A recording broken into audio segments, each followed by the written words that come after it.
नमस्कार. तुम्हा सर्वांचं स्वागत करतोय आज on the back of the envelope या पॉडकास्टमध्ये. मंडळी, नेव्हर जज a book by its cover असं इंग्रजीत एक म्हण आहे. त्याचं कारण असं आहे की एखाद्या पुस्तकाचं शीर्षक, मुखपृष्ठ आणि त्याच्या आत असलेलं मटेरियल ह्याच्यात फार ताळमेळ असतो असं काही नक्की जरुरी सांगता येत नाही. आज मी तुमच्यासमोर जे काही पुस्तक आणणार आहे त्याच्या पॉडकास्टसाठी असे आम्ही एक्सपर्ट आज तुमच्यासमोर आणतोय. श्री विनायक पुरुषोत्तम ढावरे हे आपल्या इंडियन फोर्सचे रिटायर्ड विंग कमांडर आहेत.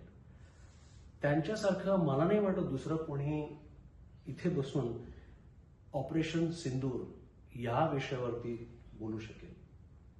तर सर्वप्रथम ढावरे सर, तुमचं स्वागत. नमस्कार आणि धन्यवाद. तुम्हाला आता मी बाबा म्हणायचं का ढावरे काका म्हणायचं का सर म्हणायचं, मी थोडं कन्फ्युज्ड आहे. तुम्हाला जे योग्य वाटेल ते म्हणा, काही हरकत नाही. मंडळी, मी तुम्हाला जसं म्हटलं होतं तसं पॉडकास्ट म्हणा, रील्स म्हणा, आजकाल हा जमाना आहे आणि आपण असं बघतो की जो कोणी माईकवर येतो तो आजकाल एक्सपर्ट म्हणून येतो आणि आपण ते बघत राहतो, ऐकत राहतो. तर आज आम्हाला तसं करायचं नाही, खरे खरे एक्सपर्ट आलेले आहेत. तर ढावरे सर, थोडंसं आपण रिवाइंड करू क्लॉक आणि भारतीय वायुसेनेमधला तुमचा अनुभव अगदी डे 1 पासून नाही म्हणणार मी, पण जे मेनली युद्ध जी झाली त्या युद्धाचं थोडंसं बॅकग्राऊंड आज तुम्ही आम्हाला द्याल का? जरूर. तत्पूर्वी आपलं मगाचं जे विधान होतं त्याच्यावर एक थोडंसं भाष्य मी करू इच्छितो की मी एकटाच या विषयावरती तज्ज्ञ नाही आहे. त्या खरोखरीच अभ्यास करून या विषयावरती उत्तम ज्ञान असलेले बरेच तज्ज्ञ आहेत. पण सगळेच ते तज्ज्ञ पॉडकास्ट करतातच असं नाही किंवा लिहितातच असं नाही, परंतु असे अनुभवी तज्ज्ञ भरपूर आहेत. आणि मला सांगायलाही आनंद वाटेल की लेफ्टनंट जनरल धिल्लन यांनी या विषयावर अलीकडेच एक इंग्रजीमध्ये पण पुस्तक प्रकाशित केलेलं आहे. हो, पाहिलं मी ते. येस.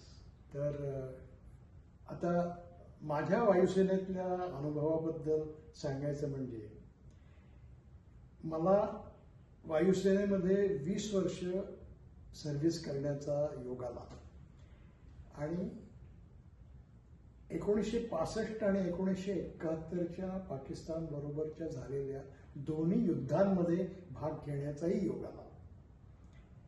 योगायोगाने 1965च्या युद्धामध्ये जी गाजलेली त्यावेळची पेशावरची बॉम्बिंग ग्रेड होती त्यामध्येही मी भाग घेतला होता. तुम्हाला थोडंसं इंटरप्ट करतो. 1965 या वर्षी आपलं वय काय होतं साधारण? मी 24 वर्षाचा होतो त्यावेळेला. 24? बरोबर आहे. बापरे. आणि सगळी युद्ध लढणारे सैनिक हे साधारण त्या वयाचेच असतात. त्यामुळे सिनियर जेव्हा सैनिक होतो त्यावेळेला तो प्लॅनिंग वगैरे करतो, परंतु प्रत्यक्ष युद्ध करणारे सगळे सैनिक किंवा अधिकारी हे साधारण त्या वयोगटातलेच असतात. बरं, म्हणजे 65 आणि 71 ह्या 6 वर्षाच्या कालावधीत तुम्ही 2 युद्ध भारतासाठी तुम्ही लढलात, पाहिली, प्लॅन केलं. बरोबर आहे. Hats off to you. तर ते 65 आणि 71च्या युद्धांबद्दल सांगायचं म्हणजे थोडक्यात असं की बॉम्बर आणि रेकॉनेसन्स या दोन्ही रोलमध्ये कॅनबेरा जातीचं विमान वापरलं जात असे त्या काळामध्ये. आणि त्या विमानावर फ्लाईंग करण्याचा मला योग आला आणि त्यामुळे या दोन्ही रोलमध्ये प्रत्यक्ष काम केल्यामुळे मी पुढे माझ्या पुस्तकातही लिहिलेलं आहे की आता ऑपरेशन सिंदूरमध्ये पाकिस्तानातली जी ठिकाणं त्यामध्ये नावं आली, जवळजवळ त्या सर्व ठिकाणांवरती मी प्रत्यक्ष उड्डाण करून म्हणजे हवेतून त्या जागा पाहिलेल्या आहेत. अरे बापरे. बरं, हे त्या म्हणजे 65 आणि 71च्या युद्धांमध्ये तुम्ही स्वतः त्या म्हणजे भूगोल म्हणायचं झालं तर तुम्ही तिथनं जाऊन आलेला आहात. बरोबर आहे. त्याच्यावर त्या जागांवर जाण्याचा योग आलेला. म्हणजे विशेषतः ते जे पाकिस्तानचे एअर बेसेस होते हो. त्या सर्व एअर बेसेसमध्ये जाण्याचा योग आला. कारण रेकॉग्नायझन्स रोलमध्ये त्या एअर बेसेसच्या इमेजेस घ्याव्या लागतात. हो, बरं. तर हे त्या युद्धांचं हे झालं तरी सुद्धा कालमानाप्रमाणे युद्धाच्या तंत्रांमध्ये बदल होत जातो. आणि तो बदल 1965-71 पुढे कारगिल वॉर 99 आणि मध्ये झालेलं अनडिक्लेअर्ड वॉर ज्याला आपण म्हणतो सियाचीनचं, या प्रत्येक युद्धामध्ये वेगळे वेगळे बदल होत गेले तंत्रामध्ये आणि तंत्रज्ञानाच्या वापरामध्ये. परंतु तंत्रज्ञानाचा वापर, शस्त्रास्त्रांचा वापर हा जरी बदलत असला तरी युद्धाची रणनीती आणि प्रत्यक्ष टॅक्टिक्स म्हणजे ते कसं काय युद्ध खेळलं जातं किंवा केलं जातं हे साधारणपणे बदलत नाही. ते साधारणपणे जवळजवळ ते नियम सारखेच असतात, कारण ते हजारो वर्षापासून आजमावलेले नियम असतात. बर. तर थोडीशी ऑपरेशन सिंदूरची पार्श्वभूमी आपण बघू. खरं म्हणजे पुस्तकामध्ये पार्श्वभूमी हे प्रकरण मी स्वतंत्ररित्या लिहिलं, कारण ते प्रकरण आणि 3 युद्धांची पार्श्वभूमी त्यामध्ये थोडीफार माहिती करता द्यावी लागली. आणि ती माहिती किंवा पार्श्वभूमी असल्याशिवाय वाचकाला त्या ऑपरेशन सिंदूरचं महत्व किंवा ग्रॅव्हिटी लक्षात यायला जरा अडचण पडते. म्हणून ती पार्श्वभूमी मुद्दाम सांगितली. तुम्ही आता एक छान सांगितलं की रणनीती किंवा स्ट्रॅटेजी ही बदललेली नाहीये, टेक्नॉलॉजी कदाचित बदलली असेल. तर आज तुम्ही आजचं वॉरफेअर बघता आणि तुम्ही जेव्हा 24 वर्षाचे होतात 65-71च्या वॉरमध्ये, त्या रणनीती जरी सारखी असली तरी टेक्नॉलॉजीमध्ये काय फरक पडलाय? म्हणजे जी टेक्नॉलॉजी स्पेसिफिकली या युद्धात भारतानं काय टेक्नॉलॉजी वापरली ही थोडी आम्हाला ऐकायला मिळाली तर चांगलं वाटेल. जरूर, फार चांगला प्रश्न आहे. आता कल्पना करा 1965 किंवा 71 या काळामध्ये, म्हणजे 50-60 वर्षापूर्वीचा काळ, त्यावेळेला आत्ता इतकी टेक्नॉलॉजी प्रगत नव्हती आणि जवळजवळ त्या सुमारास युद्ध ही रणांगणावरच खेळली जायची. आता आपण टेक्नॉलॉजीमधले बदल कसे होत गेले, मोठे बदल आपण थोडक्यात विचारात घेऊ. दुसऱ्या महायुद्धामध्ये काय मोठा बदल लक्षात आला असेल पहिल्या महायुद्धापासून, तर विमानं मोठ्या प्रमाणात भाग घ्यायला लागली, तोफांची रेंज वाढली. म्हणजे आपल्याला कदाचित आश्चर्य वाटेल की आजच्या ज्या तोफा आहेत त्या 30-30 किलोमीटर अंतरावरती अतिशय अचूकपणे मारा करू शकतात. इतकी क्षमता त्या काळातल्या तोफांमध्ये नव्हती. एक प्रश्न विचारू, 30 किलोमीटर जेव्हा टार्गेट तुम्ही ठेवता, आता शूट करता, तर ते 30 किलोमीटरचा प्रवास हा किती वेळात होतो? आता ते तोफेच्या गोळ्याच्या वेगावरती अवलंबून आहे. ते 50-60 वर्षामध्ये तोफेच्या गोळ्यांचे वेग सुद्धा वाढले. अरे बाबा. त्यामुळे साधारणपणे आपण सामान्यपणे विचार करताना लक्षात येईल की तोफेचा गोळा साधारण 30 किलोमीटर जायचा झाला आणि वेगाने पाठवला तरी काही मिनिटही लागतात. मग त्या मिनिटांचा जो प्रवास त्या गोळ्याचा आहे तो ज्या वातावरणातून जातो त्या वातावरणाचाही अभ्यास करावा लागतो. आणि ते वातावरण आता ऑटोमॅटिकली सुद्धा निवडलं जातं किंवा सेन्स केलं जातं, किंवा ते फीड करण्याची सोय सुद्धा आजकालच्या तोफांमध्ये आहे. आणि त्या तोफांची समोरच्या शत्रूला सुद्धा माहिती कशी मिळवत असेल टेक्नॉलॉजी, ती सुद्धा आता आहे, कारण आपली तंत्रज्ञान खूपच प्रगत झालेलं आहे. तर त्या मला त्या आजकालच्या मॉडर्न टेक्नॉलॉजीचा भारताने कसा युद्धात वापर केला ह्याच्यात मला जास्त इंटरेस्ट आहे. जरूर जरूर.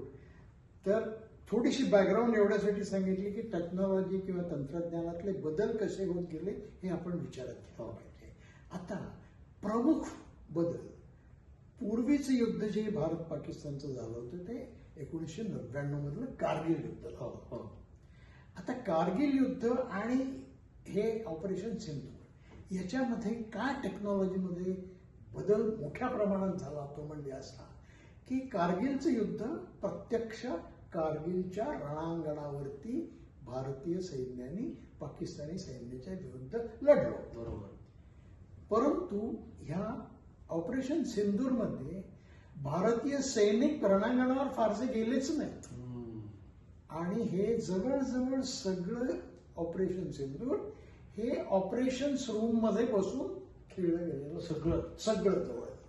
पण प्रत्यक्ष जी शस्त्रास्त्र रणांगणावर गेली ती शस्त्रास्त्र म्हणजे मिसाईल्स, ड्रोन्स किंवा UAV आपण ज्याला म्हणतो तो अनमॅन्ड एरियल व्हेकल्स किंवा अनमॅन्ड, त्याला वेगळी नाव पण तो प्रकार एकच आहे. ते साधारण ड्रोनच्या जवळच येतं. आपल्याला ड्रोन म्हणजे ते 5-6 रोटर्स वरती असलेली ही माहिती आहे, कॉमन मॅन. परंतु ही सगळी जी आयुध किंवा अस्त्र किंवा शस्त्र म्हणत ना ही पाठवली गेली त्याच्यामध्ये माणूस नव्हता आणि त्यामुळे ही डिजिटली किंवा इलेक्ट्रॉनिकली पाठवली गेली आणि त्यांनी युद्ध केलं. म्हणजे तुम्ही पुराणात ऐकलं असेल की अमुक एक अस्त्र अर्जुनाने सोडलं. बरोबर. तर अर्जुन काही स्वतः तिथे गेला नाही पण ते अस्त्र जाऊन त्यांनी लढाई केली. तर साधारण तसा प्रकार होता. हा टेक्नॉलॉजिकली फार मोठा फरक 99 ते 2025 या 25 वर्षामध्ये घडला. बरं. आणि जिथं बॉम्ब्स पडत होते पण तुमची काय तुम्ही कमांड रूम म्हणता त्याला काय म्हणतात? कमांड आणि कंट्रोल सेंटर हे बोलण्याचं नाव आहे किंवा आमच्या आर्म फोर्सेसच्या भाषेमध्ये त्याला ऑपरेशन्स रूम किंवा थोडक्यात ऑप्स रूम म्हणतात. Ops room. तर ऑप्स रूम आणि ऍक्च्युअल बॅटल फील्ड जिथं चालू आहे ऍक्शन ह्यात साधारण किती अंतर होतं किंवा असू शकतं? आता सुदैवाने तंत्रज्ञान इतकं अवेलेबल आपल्याकडे आहे की अमृतसरमध्ये ऑप्स रूम असून सर्गोद्यावरचं विमान पडू शकते. सर्गोदा म्हणजे पाकिस्तानात एक एअरबेस आहे, त्याला तुमच्या ओळखीचा झालाय तो. आणि अमृतसर हा भारतातला एक विमानतळ आहे. तर त्याच्यामधलं अंतर काही 100 किलोमीटर इतकं आहे. तर मी सर्वांना सांगू इच्छितो की तुम्ही हे पुस्तक घ्याल तर तुम्हाला हे सगळं नीट त्याच्यात. दावडे सर, दुसरं असं आहे की 1990, 2000 तिथपर्यंत ना भारताचं प्रोग्रेस त्याच्यानंतर खूप खूप झाला. प्रगती भारताने जी केली, आंतरराष्ट्रीय स्थळावर जे काही नाव भारताने कमवलं, आजकाल टेक्नॉलॉजीमध्ये आपण टॉपला आहोत. कॉम्प्युटर सायन्स म्हणा, स्पेस म्हणा, आपलं भारताचा विकास जो झालेला आहे तो प्रचंड एका वेगानं वाढत गेला. पण तुमच्या त्या डिफेन्सच्या एरियामध्ये कसा तो प्रोग्रेस झाला हे आम्हा कॉमन लोकांना माहीत नाहीये. तर त्याच्याबद्दल तुम्हाला भारताने केलेल्या प्रगतीबद्दल काय सांगता येईल? जरूर. खरं म्हणजे तंत्रज्ञानामध्ये जगभरात सर्वत्रच मोठ्या प्रमाणामध्ये प्रगती होत गेली आणि भारतामध्ये नॉन मिलिटरी एरियामध्ये सुद्धा मोठ्या प्रमाणात प्रगती झालेली आपण बघतो. त्यामुळे सैनिकी किंवा मिलिटरी क्षेत्र त्यापासून दूर नाही राहत. आणि तुम्हाला माहितीच आहे आपल्याकडे DRDO आणि इस्रो सारखी संस्थानं आहेत की जी मोठ्या प्रमाणामध्ये या विषयांवरती संशोधन किंवा रिसर्च करतात. आणि ते संशोधन किंवा रिसर्च झाल्यानंतर त्याच्या ट्रायल्स घ्याव्या लागतात आणि त्या ट्रायल्स आर्म फोर्सेस घेतात. म्हणजे आर्मी, नेव्ही आणि एअरफोर्स यांनी त्या ट्रायल घेतल्याशिवाय जी नवीन डेव्हलपमेंट झालेली आहे ती प्रत्यक्षात उपयुक्त आहे आणि किती उपयुक्त आहे आणि कशी उपयुक्त आहे हे नाही ठरत. हो. आणि नुसत्या त्या ट्रायल्स होतात असं नाही, तर त्यामुळे वेगवेगळे बदलही त्या शस्त्रास्त्रांमध्ये केले जातात. बरं. आणि ही कंटिन्युअस प्रोसेस आहे. आणि त्या प्रोसेसचा या गेल्या साधारणपणे 10-11 वर्षामध्ये खूपच मोठ्या प्रमाणात प्रगती झालेली आहे. त्याला इंग्लिशमध्ये एक शब्द आहे, तो मी वापरतो, एक्सपोनेन्शियल प्रोग्रेस. अशा प्रकारात मोठ्या प्रमाणात प्रगती झालेली आहे. आणि याचं कारण असं की हे संशोधन करणारी ऑर्गनायझेशन, त्यांना मदत करणारी सिव्हिलियन ऑर्गनायझेशन्स आणि ह्या सगळ्या ट्रायल्स करणारी मिलिटरी ऑर्गनायझेशन, या सगळ्यांचा जी एकात्मता आणली या गेल्या 10-12 वर्षामध्ये, त्याच्यामुळे ही इतकी मोठी प्रगती झालेली आहे. पण तुम्हाला हेही माहिती आहे की मिलिटरी क्षेत्रात होणारी प्रगती काही सहसा कुठे सांगितली जात नाही. म्हणूनच हा प्रश्न मी तुम्हाला विचारला. आणि हे ऐकून फार चांगलं वाटलं. आणि प्रत्येक भारतीयाला, भारतात असाल किंवा तुम्ही बाहेर असाल, ही मला वाटतं फार अभिमानाची गोष्ट आहे. निश्चितच. आणि ह्या प्रगतीचा फायदा जो आहे येणाऱ्या अनेक पिढींना पुढे मिळणार आहे. निश्चितच मिळणार आहे. भारत आणि पाकिस्तान म्हटलं तर एकाच आईच्या उदरातून जन्माला आलेली 2 मुलं. दोघं वाढता वाढता दोघांचं म्हणाल तर बळ वाढत गेलं. इतकं वाढलं की दोघंही न्यूक्लिअर पॉवर्स झाल्या. हो की नाही? म्हणाल तर एका दृष्टीने चांगलं आहे की माझा शेजारी पण माझ्या इतकंच बलाढ्य किंवा ताकदवर आहे म्हणाल, पण ऍट द सेम टाइम त्याच्यात एक थोडंसं रिस्क पण आहे. तर तुमचं त्याच्यावरती काय म्हणणं आहे? कारण थोडंसं मी तुम्हाला पुढे जाऊन थोडं असं विचारू इच्छितो की ह्या युद्धात असं म्हटलं जातं की भारतानं त्यांना न्यूट्रलाइज केलं, त्यांची न्यूक्लिअर पॉवर संपली. ते कुठले तरी ते ट्रक्स दिसले, बोरॉन का कुठलं मटेरियल असल्याचा उल्लेख आहे त्याच्यात. हो की नाही? तर ते सगळं थोडंसं तुम्ही आम्हाला सांगावं. तुम्ही म्हणता ते रास्त आहे की 1947 साली हिंदुस्थानची फाळणी झाल्यानंतर भारत आणि पाकिस्तान हे 2 देश साधारणपणे एकाच परिस्थितीमध्ये होते. आणि पुढे कालांतराने आता आज 80 वर्षानंतर अशी अवस्था आहे की भारताने प्रचंड प्रगती केलेली आहे. आणि त्या मानाने पाकिस्तानमधली प्रगती इतक्या मोठ्या प्रमाणात झालेली नाही. ही सर्वच दृष्टीत आपल्याला दिसून येतं. परंतु केवळ सैनिकी किंवा डिफेन्स क्षेत्रामधला विचार करताना हे लक्षात येतं की एक प्रमुख फरक लक्षात घ्यावा तिथे, की भारताचा केंद्रबिंदू किंवा फोकस असा राहिला की आपण आत्मनिर्भर राहू. म्हणजे मिलिटरी हार्डवेअर आणि सॉफ्टवेअर किंवा शस्त्रास्त्र आणि त्यांचा दारुगोळा हा सगळा भारतात बनवलेला शक्यतो असावा. आणि त्याचा फायदा भारताला सिंदूरच्या मध्ये कसा झाला, तर भारत हे सिंदूर ऑपरेशन लांबवू शकला असता. भारताकडे तेवढी आर्म्स अम्युनिशनची क्षमता होती आणि आहे, परंतु पाकिस्तानमध्ये तेवढी नाही. याचं कारण असं की पाकिस्तानमधलं जे दारुगोळा किंवा शस्त्रास्त्रे ही जवळजवळ सगळी परदेशी आहेत आणि ती पुरवली सुद्धा परदेशातून जातात. ते स्वतः जवळजवळ काही निर्मिती करत नाही, स्वतः काही निर्मिती करत नाही. त्यामुळे ते इतर देशांवरती अवलंबून आहेत. जर त्या देशाने त्याचा सप्लाय दारुगोळ्याचा म्हणा किंवा शस्त्रांचा थांबवला तर त्या देशाची अडचण होऊ शकते. परंतु भारत आत्मनिर्भर असल्यामुळे भारत त्या अडचणीवरती मात करू शकतो. हा फार मोठा फरक या दोघांच्या मध्ये आहे.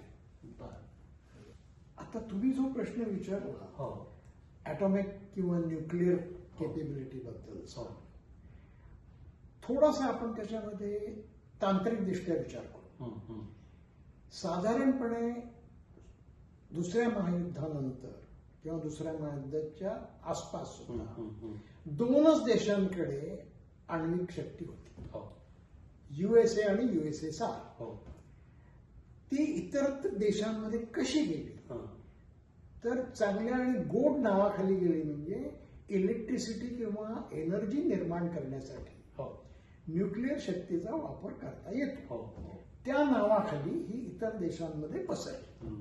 आणि सुरुवातीचे पाकिस्तानमधले आणि भारतामधले न्यूक्लिअर रिएक्टर सगळे याच कामासाठी उभारले होते उभारले होते. हां. की न्यूक्लिअर पॉवर डेव्हलप करून त्यातनं इलेक्ट्रिकल एनर्जी किंवा ऊर्जा तयार करायची.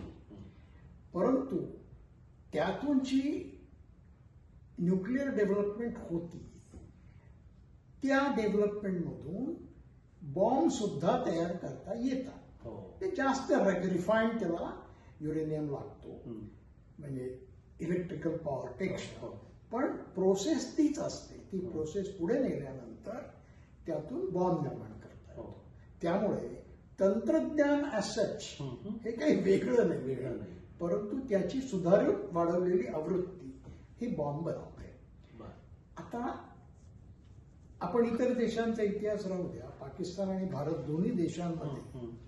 न्यूक्लिअर आर्सेनल मोठ्या प्रमाणात तयार झालं आणि एक प्रकारची रेस हो. त्या दोन्ही देशांमध्ये झाली. दोनच देशांचा आपण हो विचार हो. केला तर. Yes yes. आणि त्यामुळे साधारणपणे असं म्हणतात, म्हणजे जे इंटरनॅशनल एक्सपर्ट्स हो आहेत, हो. की दोन्ही देशांकडे जवळजवळ तुल्यबल आण्विक शस्त्रास्त्र सध्या आहेत.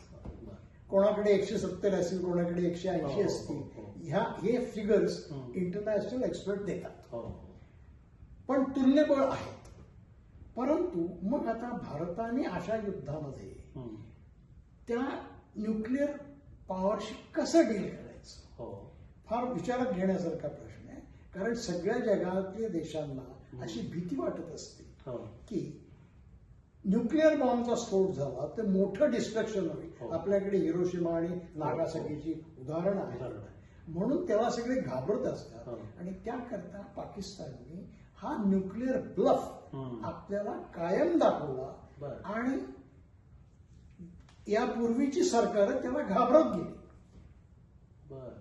1914 नंतर बदल झाला त्या विचारांमध्ये, बरं. आणि 2014 नंतर बदल झाला त्या विचारांमध्ये. आणि तो कसा झाला हं. की आपण हे पाकिस्तानचा न्यूक्लिअर ब्लफ आहे हम्म.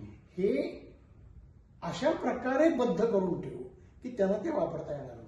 तर आता ही पाकिस्तानची आण्विक शक्ती बद्ध कशी करायची, हां. आपण एक लक्षात घेऊ की आण्विक बॉम्ब किंवा ॲटम बॉम्ब जो असतो तो काही असा तयार नसतो. ते काही त्यातले कंपोनंट्स एकत्र करून जोडावं लागतं बरं. आणि ते विमानामधून किंवा मिसाईलमधून हम्म. ट्रान्सपोर्ट करून टार्गेटवर पोहोचवावं लागतं. हो. तर कुठलाही देश हम्म. आपली आण्विक बॉम्ब्स किंवा जे आर्सेनल आहे हो. हे अतिशय सिक्युअर्ड अशा पद्धतीमध्ये अंडरग्राऊंड डोंगराखाली हो, हो. त्याला प्रॉपर असे याचे कॉन्क्रीट बॅरियर्स बनवून त्याच्यामध्ये स्टोअर करतात. हो. हे पाकिस्तानात असलेले सगळेच देश सगळीकडेच. बरं, एक प्रश्न विचारतो. ह्याच्यात पुस्तकामध्ये किंवा अशा जेव्हा इंटरव्ह्यूज तुम्ही देत असता त्यात कुठं तुम्हाला असं कोड ऑफ कॉन्डक्ट सिक्रेसी असं काही कुठे व्हायोलेशन्स काय असतं? भरपूर असतो. हो. बरं बरं बरं. आणि त्यामुळे पुस्तकामध्ये मी जी काय माहिती दिली बरं. ती सगळी पब्लिक डोमेनमध्ये हो. अवेलेबल असलेली माहिती बरं दिली. बरं बरं बरं.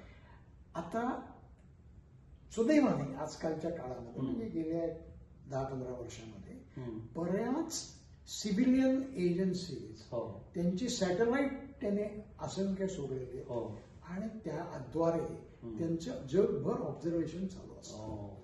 आणि त्या ती इन्फॉर्मेशन हम्म. चांगल्या प्रकारे अनालाइज करून प्रकाशित करतात. बरं बरं बरं. त्यामुळे ती इन्फॉर्मेशन खूपच ऑथेंटिक असते. ऑथेंटिक असतं. बरं. आणि त्या इन्फॉर्मेशनवर तुम्हाला या तज्ज्ञांना अनुभवास येतं. आणि पुस्तकात सुद्धा हम्म. मी ठिकठिकाणी हे व्यवस्थित लिहिलेलं आहे की अशा ऑथेंटिक इन्फॉर्मेशनवरती, परंतु जी पब्लिक डॉमेनमध्ये हो, आहे हो, हो. अवेलेबल, त्याच्यावरती हे सगळं आधारित. हम्म. आता हे प्रत्यक्ष न्यूक्लिअर वेपन्सना कसं बंद केलं, तर ही जी ट्रान्सपोर्टेशनची पद्धत आहे, हम्म. ही ट्रान्सपोर्टेशनची पद्धत आणि ती डिलिव्हरी सिस्टम या दोन्ही सिस्टम तुम्ही पुस्तकात वाचाच हो हो की हे कशा प्रकारे त्या बेसिसवरती भारताने हल्ला केल्यानंतर हम्म. पाकिस्तानची डिलिव्हरी सिस्टम आज जवळजवळ त्यांना उपलब्ध नाही. त्यामुळे त्यांची जी न्यूक्लिअर वेपन्स आहेत ती त्यांच्या कॉन्क्रीट बंकर्समध्ये सेफ आहे, हम्म. परंतु ती डिलिव्हर नाही करू शकत. बर बर तर ह्या अशा प्रकारे हम्म. शत्रूची क्षमता बद्ध करता येणं येणं हो हे हम्म. अतिशय कौशल्याचं काम असतं हो. आणि ते भारतीय आर्म फोर्सेसनी यावेळेला केलेलं आहे. केलेलं आहे. आता असं कोणी सांगत नाही ओपनली आपल्याला, हम्म, हम्म, हम्म. परंतु हे जे काही इंटरनॅशनल सोर्सेस आहेत हो ज्यांनी ही माहिती आपल्याला पर्यंत पुरवलेली आहे हो ते असा निष्कर्ष काढतात हम्म. आणि ते ओपनली बोलतात. हो. त्यापैकी एका सोर्सचं नाव आहे ओपन सोर्स इंटेलिजन्स. शबास बर तर हे हम्म. इंटरनॅशनल सिव्हिलियन एजन्सी आहे हो आणि अशा एकच नाही आहेत ते, परंतु हे जास्त ऑथेंटिक आहे हो कारण तज्ज्ञांना तसा अनुभव आलेला आहे. बर बर बर तर ह्या प्रकारे पाकिस्तानचं न्यूक्लिअर ब्लफ हम्म. हे उघडं पडले. उघडं पडलेलं आहे. म्हणजे त्यानंतर तुमच्या लक्षात आलं असेल की ऑपरेशन सिंधूर नंतर काही काळापर्यंत हम्म. पाकिस्तानी लीडर्स सुद्धा, विशेषतः त्यांचे डिफेन्स मिनिस्टर सुद्धा हो. न्यूक्लिअर थ्रेट बद्दल बोलणं त्यांनी बंद केलं. त्यांनी बंद केलं. आता केव्हा पुन्हा बोलणं सुरू झालं हम्म. तर आपले फील्ड मार्शल हो हो हो एकमेव सध्या आहे हो. ते अमेरिकेत लंच करायला गेले असताना हो, yes. तिथे त्यांना काहीतरी हम्म. उत्साह मिळालेला दिसतो आणि ते म्हणायला लागले हो की आम्ही नुसतं न्यूक्लिअर नाही तर निम्म जग हो. नष्ट करू वगैरे वगैरे. हो. परंतु ते ब्लफ आहे हे जगाच्या सुद्धा लक्षात आलेलं आहे आणि कारण ह्या प्रकारे भारताने त्यांची आण्विक शक्ती बद्ध केलेली आहे. केलेली आहे. बर बर बर. तर यालाच अगदी अनुरूप असं ह्याच्याच पुढे एक्सटेन्शन म्हणा असा एक प्रश्न माझ्या डोक्यात येतोय. तर तो प्रश्न असा आहे की त्यांना न्यूट्रलाइज करण्यात आलं, आपण युद्ध जिंकलो, तर या युद्धाचा भारताने जगाला काय मेसेज दिला? की कारण टीव्हीवरती आम्ही ऐकलो की इट्स अ ग्रेट नॅरेटिव्ह. तर जिओ पॉलिटिकली भारतानं अख्ख्या जगाला काय मेसेज, काय संदेश दिला याच्यातून? फार चांगला प्रश्न आहे.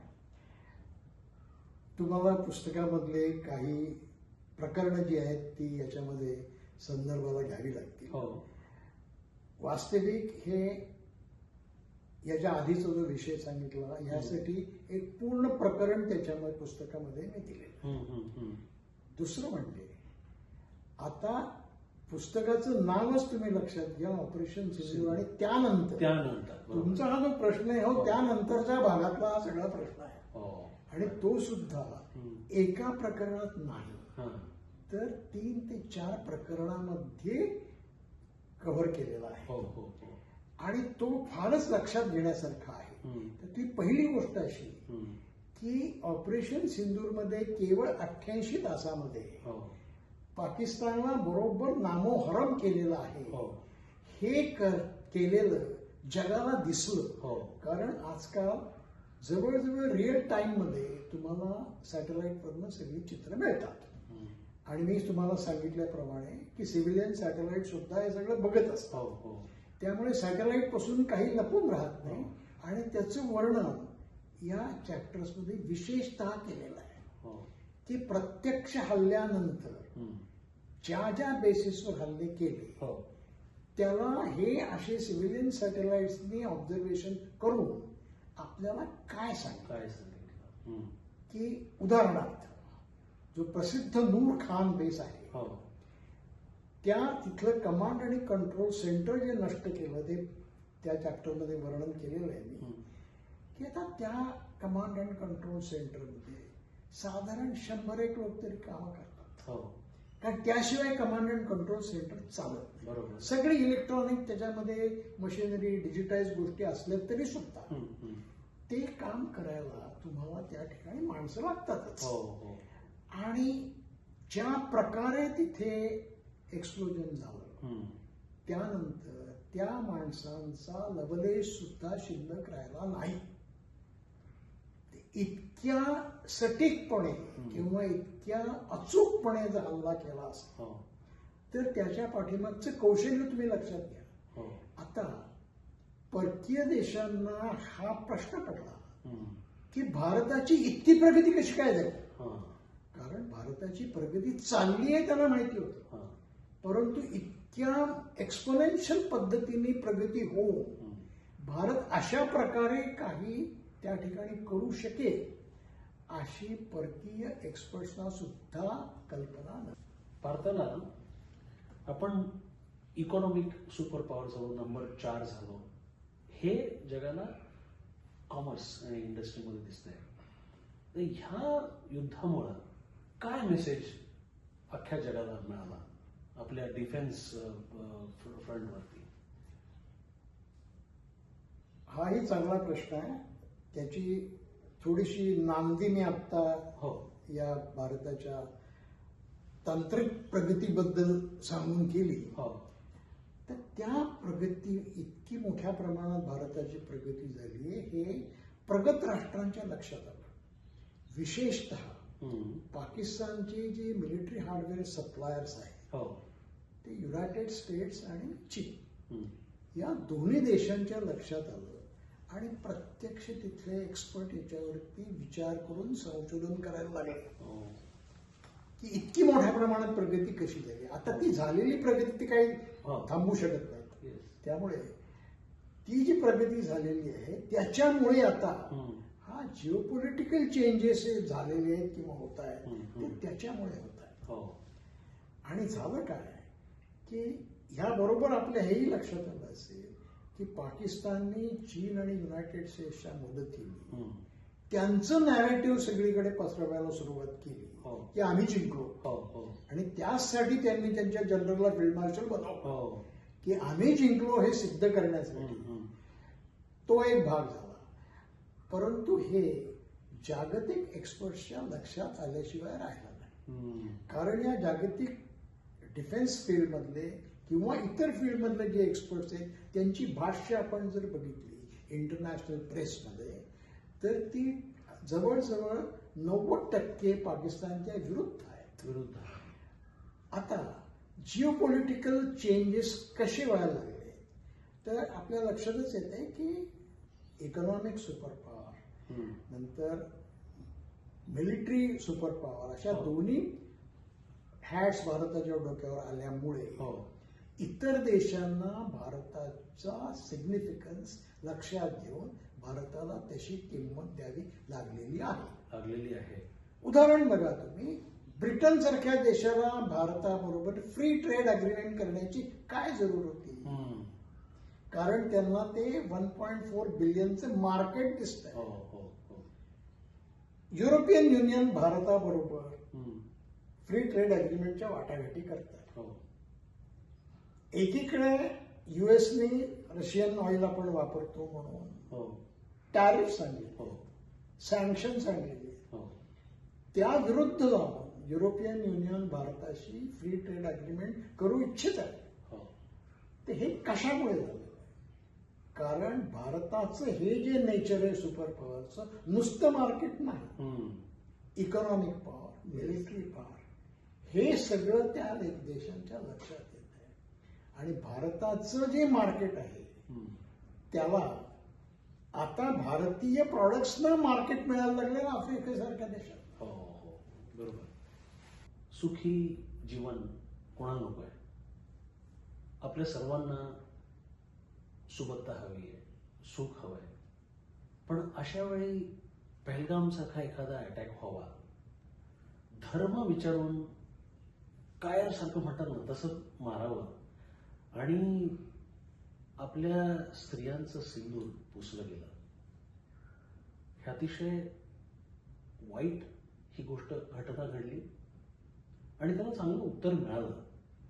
पण माझ्यासारखा माणूस जेव्हा बघतो पुलवामा झालं, उरी झालं, पहलगाम झालं, पुढं काय, तर मला तुमच्याकडनं हे समजून घ्यायचं आणि मला नक्की खात्री आहे की हा पॉडकास्ट पाहणाऱ्यांच्या डोक्यात मनात सुद्धा हा विचार येतोय, पुढे काय आणि ह्याला काय तयारी आपले डिफेन्स फोर्सेस करतायत.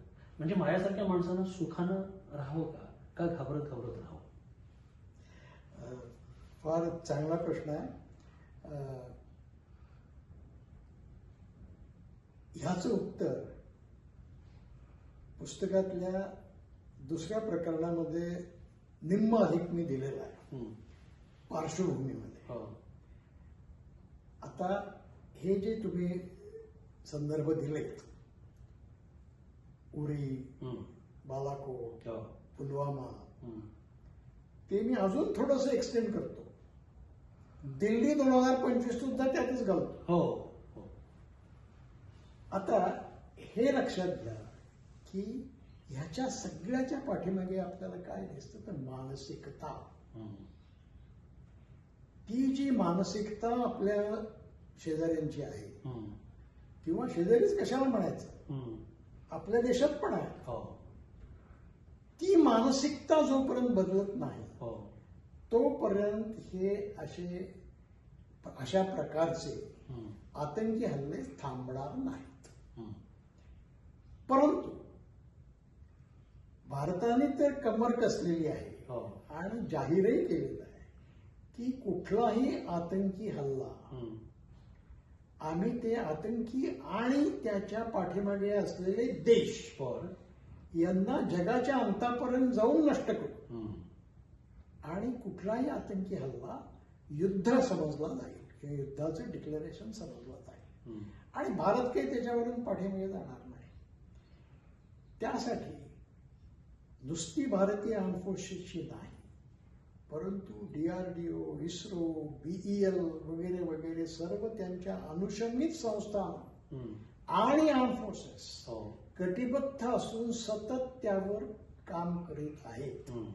त्यामुळे civilian population should be rest assured. त्यांना सगळ्यांना असा अश्युरन्स मिळाला पाहिजे की ज्याप्रमाणे जनरल बिपिन रावत यांनी सांगितलं होतं की बाहेरचे दोन आपले शत्रू आहे, त्यांना आम्ही कसेही निपटू, परंतु तो 2.5वा शत्रू जो आतमध्ये बसलेला आहे त्याची काळजी घेण्यासाठी आर्म फोर्सेस उपयुक्त नाही. त्याची काळजी नुसती देशांनी नाही, नुसत्या अर्धसैनिक बलांनी नाही, तर प्रत्येक नागरिकाने घेतली पाहिजे. आणि त्यामुळे प्रत्येक नागरिकामध्ये राष्ट्रीयत्व घेऊन की मी देशभक्त आहे, राष्ट्रासाठी मी काहीतरी करायला पाहिजे, आणि हे अशा ज्या गोष्टी माझ्या भोवती घडत असतील तर त्या घडू नयेत म्हणून मी काय करायला पाहिजे हा प्रत्येकाने विचार करणं आवश्यक आहे. त्याशिवाय दिल्ली 2025 सारखे स्फोट थांबणार नाही. आणखीन एक गोष्ट मी पुस्तकामध्ये लिहिलेली आणि ती मुद्दाम मला प्रेक्षकांना श्रोत्यांना सांगावीशी वाटते ती अशी की गेल्या अनेक वर्षामध्ये युद्ध पद्धतीत फार मोठ्या प्रमाणात बदल झालेले आहेत, आणि ते पुस्तकामध्ये कव्हर करण्यासाठी मी साधारण 4 प्रकरणं वापरलेली आहेत. त्याचा संबंध डायरेक्टली आपल्या इकॉनॉमिक्सशी सुद्धा येतो. कारण समुद्रावरती जर आपला प्रभुत्व असेल तरच आपला व्यापार सुरळीत चालतो. आणि भारताचा व्यापार 2025 मधल्या पहिल्या क्वार्टरमध्ये 80 वर्षात प्रथम सरप्लस मध्ये आलेला आहे. म्हणजे आपला एक्सपोर्ट हा इम्पोर्टपेक्षा जास्त आहे. आणि हे घडायला समुद्रांवरचं प्रभुत्व कारणीभूत झालं. ते हे घडण्यासाठी ज्या प्रकारची शस्त्रास्त्र आपण तयार केलेली आहे, ज्या प्रकारचे युद्ध पद्धतीत बदल केलेले आहेत ते लक्षात घेणं आवश्यक आहे. आणि त्यासाठी इस्रायल सारख्यांची पण उदाहरणं दिलेली आहेत, आणि ही अलीकडची युद्ध झालेली आहेत. इस्रायलचं युद्ध, इस्रायल हमास युद्ध म्हणा किंवा युक्रेन मधलं युद्ध म्हणा, आणि सगळेजण प्रश्न विचारतात इतक्या लवकर तुम्ही हे ऑपरेशन सिंदूर का थांबवलं. ते जर लांबवलं असतं तर आपली अवस्था युक्रेन किंवा इस्रायल हमास सारखी झाली असते. तर ही होऊ न देण्यासाठी कशा प्रकारची युद्धपद्धती वापरली पाहिजे हम्म. हे पुस्तकामध्ये तुम्ही आवर्जून वाचा. कारण सामान्य माणसाला सुद्धा हे कळलं पाहिजे. हो. आणि मी आत्ताच सांगितलं की हे युद्ध हे प्रत्येकाची जबाबदारी आहे, हम्म. प्रत्येक नागरिकाची जबाबदारी आहे. ही काही फक्त आर्म फोर्सेसची जबाबदारी हो, नाही. हो. डावरे सर असं म्हणतात की any captain is only as good as his team is. तर हे एक फार छान असं पुस्तक तयार झालं. तर त्याच्या मागे जी तुमची टीम आहे त्याची थोडी माहिती मी सर्वांना देऊ जरूर. इच्छितो. हं? तर पुण्याचे श्री मधुर राजीव बर्वे आणि श्री मोहित राजीव बर्वे हे दोघं तुमच्या फार मदतीला आले.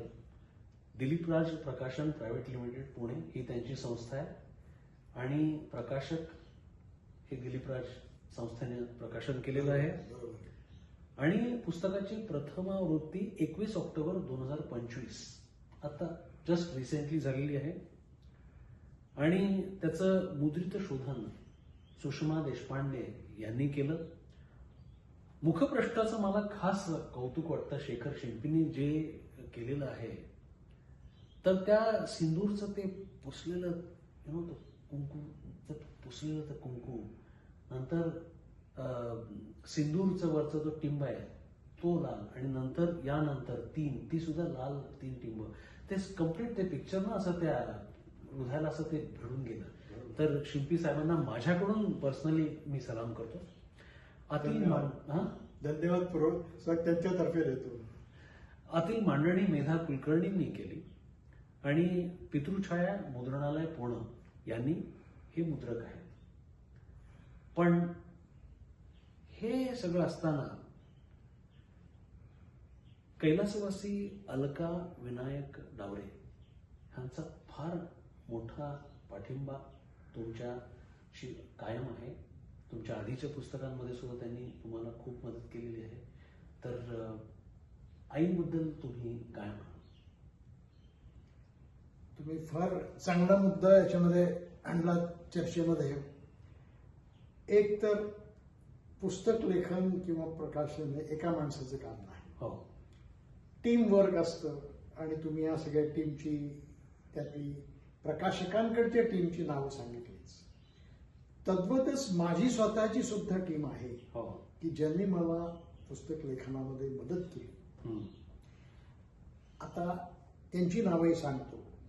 परंतु माझी पत्नी अलका हिने ह्या पूर्वीच्या माझ्या सगळ्या पुस्तकांचं संशोधनापासून पुस्तक प्रकाशनापर्यंत सगळं मॅनेजमेंट केलं. त्यामुळे लेखक जरी मी असलो तरी पुस्तक प्रकाशन करण्याची जबाबदारी तिची होती. हो. परंतु ह्या पुस्तकाच्या वेळेला तिची मदत मला होऊ शकली नाही. कारण मार्च 2024 मध्ये दुर्दैवाने ती मला सोडून गेली. परंतु इतर जी टीम माझी आहे ती पण तितकीच महत्वाची आहे. आणि काही नावं मी प्रकर्षाने आणि आवर्जून सांगतो. एअर मार्शल भूषण गोखले हे इतके सुहृद आहेत की पुस्तक लिहिताना पदोपदी त्यांची मला मदत झालेली आहे. दुसरे प्राध्यापक अनिल दांडेकर यांनी हा प्रकाशनाचा सगळा व्याप घडवून आणला. तिसरे श्री काशीनाथ देवधर, त्यांनी तर प्रस्तावना लिहिलेली आहे आणि ते स्वतः DRDO मध्ये वरिष्ठ शास्त्रज्ञ होते, आता निवृत्त आहेत. त्याचप्रमाणे इतरही माझे जे सुहृद आहेत त्यांनी प्रत्यक्ष पुस्तकाचं वर्ड प्रोसेसिंग करताना मला मदत केलेली आहे आणि त्यामुळे त्या सगळ्यांचा मी ऋणी आहे आणि मी त्यांच्या ऋणात राहू इच्छितो. त्यामुळे ह्या सगळ्यांना ह्या पुस्तकाचं श्रेय जातं आणि त्याबद्दल मी त्या सगळ्यांचे आभार मानतो. धन्यवाद. धन्यवाद.